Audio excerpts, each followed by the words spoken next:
ہمارے توقیر رضا خان صاحب کی جو گرفتاری ہوئی ہے، بہرحال یہ بہت ہی مطلب دکھ کی بات ہے، اور اتنے بڑے ذمہ دار آدمی کو اس طرح سے گھر سے اٹھا لینا اور پھر ان کو نامعلوم جگہ پہ رکھنا، اور پھر کس طرح سے ان سے سوال و جواب ہو رہے ہیں، تو یہ سب مسلموں کو، خاص طور سے اہل سنت والجماعت کو، اور جو ہے دیوبند کے علماء کو بھی، اور انڈیا میں مسلم سب کو جو ہے تکلیف ہے اس بات کی کہ ایک مشہور شخصیت کو اس طرح سے لینا تو ایک طرح سے مسلمانوں میں اشتعال پیدا کر دینے والی بات ہے۔ آئی لو محمد صلی اللہ علیہ وسلم کا جو ٹرینڈ چلا اور اس کو ایک سیاسی جو مدعا دے دیا گیا، یہ میں سمجھتا ہوں کہ بہت بڑی ناانصافی ہوئی اور بہت نا سمجھداری والی بات ہوئی، اور اب اس کو سارے ہمارے لوگوں نے اٹھا لیا اور اپنی عزت نفسی کا معاملہ سمجھ لیا۔ سیاسی اعتبار سے سیاسی پلیٹ فارم پہ ہمیں اب ایسے ماحول میں اپنا ایک رہنما چن لینا چاہیے، اور اس میں سارے خانقاہوں کے سجادگان، علماء، ائمہ اور وہ مخیر حضرات جو قوم و ملت کی فکر رکھنا چاہتے ہیں، ان کو اپنے اپنے علاقے میں بیٹھ کر ایک عالمی ہندوستانی طور پر ایک میٹنگ ضرور رکھنا چاہیے، اور اپنے فوری طور پر ان کی جو ہے گرفتاری کو ختم کرنا چاہیے اور ان کو باعزت بری کرنا چاہیے، اور ان کے ساتھ جو لوگ پھنسائے گئے ہیں ان کو بھی جو ہے انویسٹیگیشن کے ساتھ آزاد کر دینا چاہیے، اور جو لوگ واقعی جن سے غلطیاں ہو گئی ہیں وہ ناسمجھ بچے ہیں، ان کی معافی بھی ہے، درگزر بھی ہے۔ آپ ہی کو حکومت چلانا ہے اور آپ ہی کو دیش کی ترقی بھی دیکھنا ہے، سب ہی سب کچھ نہیں ہوتا ہے۔ اول تو ہم اپنے حبیب صلی اللہ علیہ وسلم کے لیے لفظ کا استعمال ہی نہیں کر رہا، اور نہ کبھی کسی صحابی نے کیا، نہ کسی اسلاف نے کیا، لیکن چونکہ اب ایک یہ ناک والی بات آ گئی تھی تو لفظ کوئی ایسا لفظ بھی نہیں ہے کہ جو بہت قبیح ہو کہ جو ہم اپنے حضور کے لیے استعمال نہیں کر سکتے، ورنہ تو حضور کے لیے تو بہت اچھے اچھے القاب و آداب۔ کیونکہ عام طور سے جہاں پہ میں اٹھتا بیٹھتا ہوں اور جن لوگوں میں بات ہوتی ہے تو وہ یہ نہیں کہ صاحب میں جو ہے MIM یا پتنگ کا سپورٹر ہوں تو اس وجہ سے میں کہہ رہا ہوں، لیکن مسلمانوں کے جتنے بھی مدعے میری نالج میں اب تک سانسد بھون سے اٹھائے گئے ہیں وہ اسد الدین اویسی یا ان کی پارٹی کے نیتاؤں کے ذریعے سے بھرپور طریقے سے اٹھائے گئے ہیں۔ السلام علیکم ناظرین، کیسے ہیں آپ سب؟ آپ سبھی کا نیوز ٹوڈے اردو میں خیر مقدم ہے۔ آج میں ایک بڑی شخصیت سے آپ کو روبرو کرا رہا ہوں۔ اس سے پہلے بھی حضرت تشریف لائے ہیں اور اپنی قیمتی باتوں سے آپ سبھی کی ذہن و قلوب کو محظوظ اور مستفید کرنے کی کامیاب کوشش فرما چکے ہیں۔ اسی کڑی کو آگے بڑھاتے ہوئے ایک بار پھر حضرت سے ملاقات ہوئی ہے۔ حضرت السلام علیکم ورحمۃ اللہ وبرکاتہ۔ وعلیکم السلام ورحمۃ اللہ وبرکاتہ۔ کیسی طبیعت ہے آپ کی؟ الحمدللہ سب ٹھیک ہے۔ نیوز ٹوڈے اردو جی ہاں، چینل کو بہت بہت مبارکباد، اور 11ویں شریف کی بہت بہت مبارکباد۔ تو طبیعت الحمدللہ ٹھیک ہے۔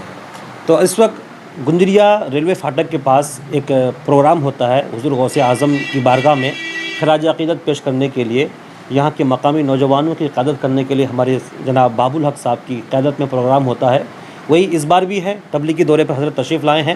اسی کڑی کو برقرار رکھتے ہوئے حضور کیا پیغام دینا چاہیں گے یہ جشن 11ویں شریف کے حوالے سے آپ؟ الحمدللہ ہم تمام اہل سنت والجماعت ہندوستان کیا پوری دنیا میں بڑے پیر صاحب شیخ عبد القادر جیلانی رضی اللہ تعالیٰ عنہ کی 11ویں شریف مناتے ہیں، لنگر چلاتے ہیں، آپ کا ذکر و اذکار کرتے ہیں، اور آپ کے فیوز و برکات سے ہم لوگ مالا مال ہوتے ہیں۔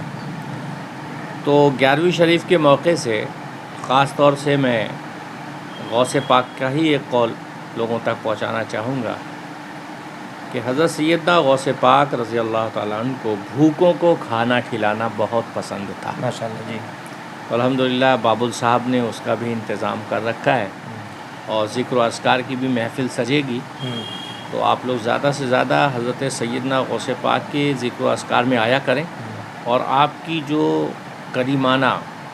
حکمتانہ گفتگو ہے اس کو سن کر جایا کریں اور اس پر عمل کیا کریں، تو انشاءاللہ دنیا بھی آپ کی خیر کی ہوگی اور آخرت بھی خیر کی ہوگی۔ ماشاءاللہ بہت اچھا۔ حالات حاضرہ سے واقف ہیں، کس طرح کے حالات ہیں، اس حوالے سے کیا آپ میسج دینا چاہیں گے؟ حالات حاضرہ میں صرف یہ کہنا چاہوں گا کہ ہمارے مسلمان بھائیوں کو اپنے بزرگوں کی سیرت کو اپنانا چاہیے، اور جو حالات حاضرہ ہے اس سے متاثر نہ ہو کر بلکہ ایک حکیمانہ اور حکمتانہ قدم آگے بڑھانا چاہیے، چونکہ ماحول بہت نازک ہے اور ہم ہر اعتبار سے اپنے آپ کو ابھی فی الحال کمزور محسوس کر رہے ہیں، تو عبادت کو بڑھا دیا جائے اور تعلیم کی طرف رغبت کی جائے،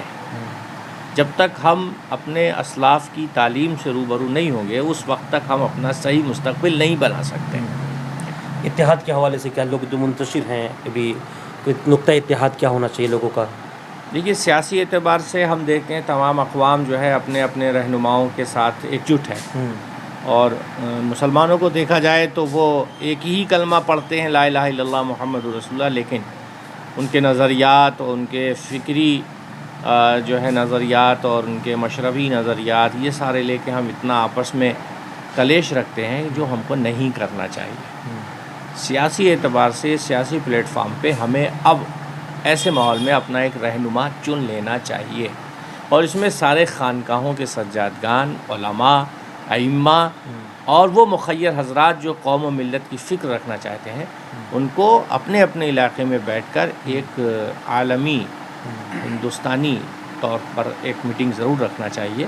اور اپنے خیالات سے روبرو ہو کر اور اپنا ایک نیشنل لیڈر چن لینا چاہیے. وہ کسی کی بھی شکل میں ہو، جو بھی تجوید میں آ جائے اس کو ایک نیشنل لیڈر مان لے، اور اسی کے ماتحت ہو کر ہم سارے نیتاؤں کو اور سارے مسلم نیتاؤں کو اور جو بھی ہم سے اچھا بیہیو کرنا چاہتے ہیں ہمارے برادران وطن بھی، اور بھی ہماری بات پہ اگر لبیک کہتے ہیں تو بہت اچھی بات ہوگی کہ آپس کی ہم قدرتوں کو مٹا کر اپنے دیش کو انتی کے راستے پہ لے جائیں. چلیے انصاف کے ساتھ. ماشاء اللہ. دیکھیے حضرت نے کافی اچھے مشورے دیے ہیں. سب سے بڑی بات یہ ہے کہ تمام ہندوستان بنام مسلم تمام لوگوں کو ایک پلیٹ فارم پر آ کر کے اپنا ایک لیڈر چنیں جن کی قیادت میں ہم آگے بڑھیں، جس سے ہمارا ملک ترقی کرے اور ہم بھی خود ہر طریقے سے ترقی کرتے ہوئے ہر طرح کے آفات، مشکلات اور پریشانیوں سے بچ کر ملک کی ترقی میں کاندھے سے کاندھے ملا کر آگے بڑھ سکیں. آئیے ایک اور اہم سوال آج کے دور میں اکثر لوگوں کے ذہن میں ہے، اور لوگ کہتے ہیں کہ لوگ آواز کیوں نہیں اٹھاتے. ورنہ میں تو سچ بتاؤں کہ نیوز ٹوڈے اردو کے ذریعے ہم نے کافی کوشش کی اور ہر طرف سے آوازیں اٹھ رہی ہیں، لیکن حضرت نے شروع میں فرمایا کہ چونکہ مصلحت اور حالات حاضرہ کا تقاضا یہی ہے، چونکہ جب انسان سیاسی اعتبار سے کمزور ہو تو اس وقت انسان کو نبوی زندگی کا جو مکی حصہ ہے، مکے میں سرکار صلی اللہ علیہ وسلم ظاہری طور پر اسباب و علل کے اعتبار سے آپ چونکہ کم تھے، آپ کے فالوورز کم تھے، تو آپ نے جو حکمت اپنائی تھی تو وہی نبی کی مکی زندگی کو ہمیں فالو کرنا چاہیے. تو آئیے حضرت کے اس سلسلے میں کیا نظریہ ہے. حضرت اس وقت بریلی شریف سمیت دیگر علاقوں میں جو آئی لو محمد صلی اللہ علیہ وسلم کے حوالے سے ایک طرح کے کہہ لیجیے کہ لوگوں میں انتشار ہے، دہشت ہے، خوف ہے، اور یہ دہشت یا خوف بنانے کی کوشش ہو رہی ہے، اس کو آپ کس نظریے سے دیکھتے ہیں؟ دیکھیے سب سے پہلے تو میں برادران اسلام کو خاص طور سے اور برادر وطن کو بھی یہ میسج دینا چاہوں گا کہ اگر کسی بھی اعتبار سے کوئی اس طرح کی پوسٹرز یا اس طرح کا کچھ بھی مسلم بچوں نے یا مسلم گھرانوں کے لوگوں نے ایسا کیا، کانپور سے جیسے کہ سننے میں آتا ہے کانپور سے شروع ہوا، اول تو ان کے نام پر FIR نہیں ہونا چاہیے تھی. وہ کوئی ایسا ہنگامی میٹر نہیں تھا، نہ وہاں پہ کوئی ادھم مچانا مقصود تھا، نہ کوئی اپدروی تھے اس میں طرف جو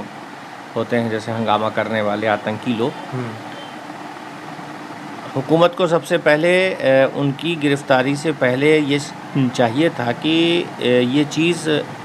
عمل میں کیسے آئی، اس کی تھوڑا تفتیش کرتے، اس کی جانچ بٹھالتے، اور پھر ان حضرات سے بلا کر سوال و جواب کرتے. گنگا یمنی تہذیب کا ہمارا ملک ہے کہ اچانک آپ نے جو ہے FIR شروع کر دی. تو اس سے کیا ہوا کہ سارے مسلم برادری میں اور سارے مسلمانوں میں یہ ہو گیا کہ بھئی حکومت ہم ہی کو ہر بات میں روکنا چاہتی ہے،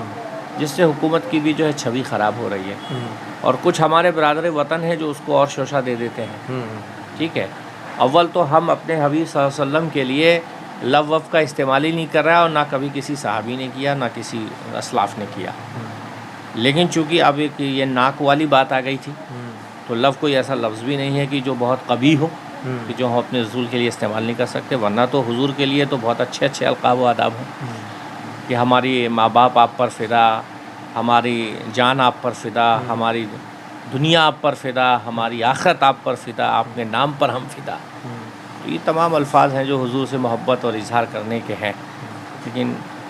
آئی لو محمد صلی اللہ علیہ وسلم کا جو ٹرینڈ چلا اور اس کو ایک سیاسی جو مدعا دے دیا گیا،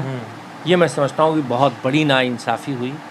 اور بہت نا سمجھداری والی بات ہوئی. اور اب اس کو سارے ہمارے